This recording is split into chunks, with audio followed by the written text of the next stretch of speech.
Freddie Mercury is one of the best rock singers in the world. He manages to amaze everyone who listens to him. He is nicknamed as the greatest singer of all time. Freddie Mercury was blessed with a high-range voice and perfect pitch. He successfully brought Queen to become one of the most popular bands in the world in the mid-1970s. Freddie Mercury was born with 4 extra teeth in the back of his mouth, which greatly contributed to his impressive 4-octave vocal range. Freddie was born with the birth name Farak Bulsara on September 5, 1946, in Zanzibar, Tanzania. His father's name was Bomi Bulsara and his mother's name was Ja Bulsara.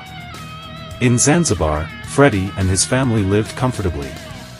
During his teenage years in Zanzibar, Freddie and his friends formed his first band, Hectics. This band was not very well known and served more as an opportunity for Freddie to explore his passion for music. At the age of 8, Freddie's parents sent him to a boarding school in Mumbai, India. There, he learned to play the piano and spent his time living with his aunt and grandparents. In 1964, Freddie and his family moved to England due to the revolution in Zanzibar, which aimed to become part of the country of Tanzania. In England, he continued his education at Ealing Art College and earned a bachelor's degree in 1969.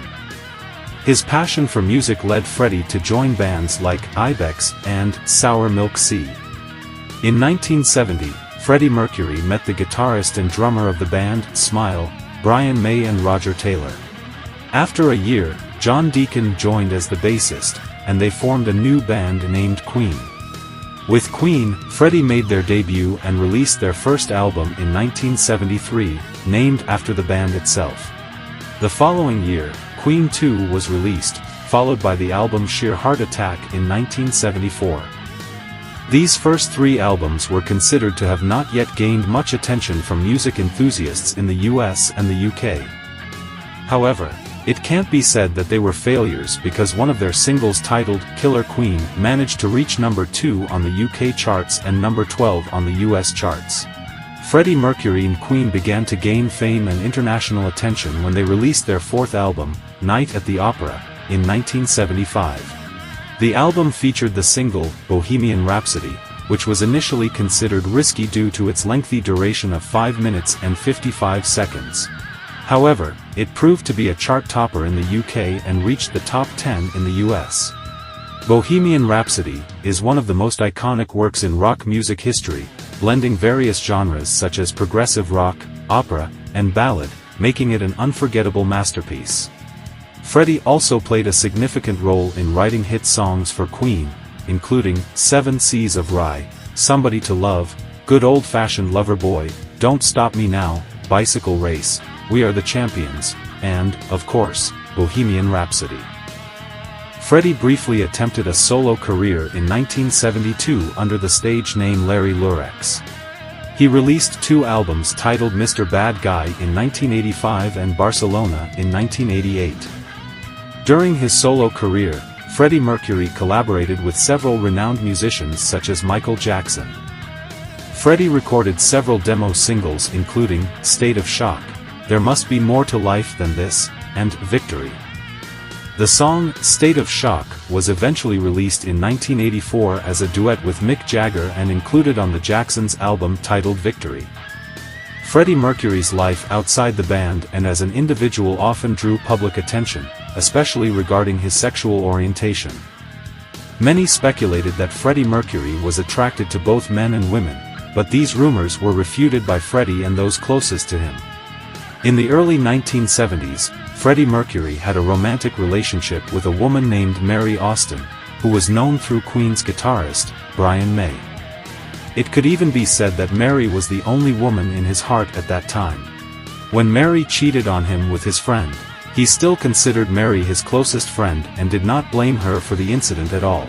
He also stated that no one could replace Mary. After several years, Freddie shocked everyone by announcing that he no longer had feelings for women and preferred men instead. The news of Freddie Mercury's homosexual relationships certainly surprised society.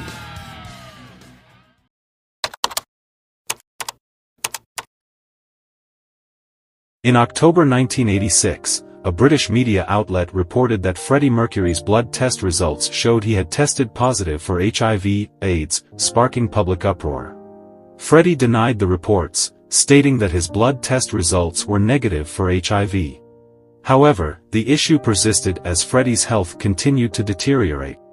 In 1991, Freddie Mercury was in the process of completing a single project with Queen titled "These Are the Days of Our Lives." During the recording of the music video in May, Freddie Mercury appeared very thin. The recording process continued until June, after which Freddie Mercury announced his retirement from the music industry and spent his days at his home in Kensington, West London. On November 22, 1991, Freddie Mercury summoned Queen's manager, Jim Beach, to come to his home to discuss a public statement to be released the following day. And on November 23, Freddie Mercury made an official statement declaring that he was suffering from HIV/AIDS. Shortly after that statement, Freddie Mercury passed away on November 24, 1991, in the afternoon. The official cause of his death was pneumonia caused by his weakened immune system due to AIDS. Freddie passed away at the age of 45. He was cremated on November 27 at West London Crematorium. The cremation ceremony was attended only by family and close friends, including Queen members and Elton John.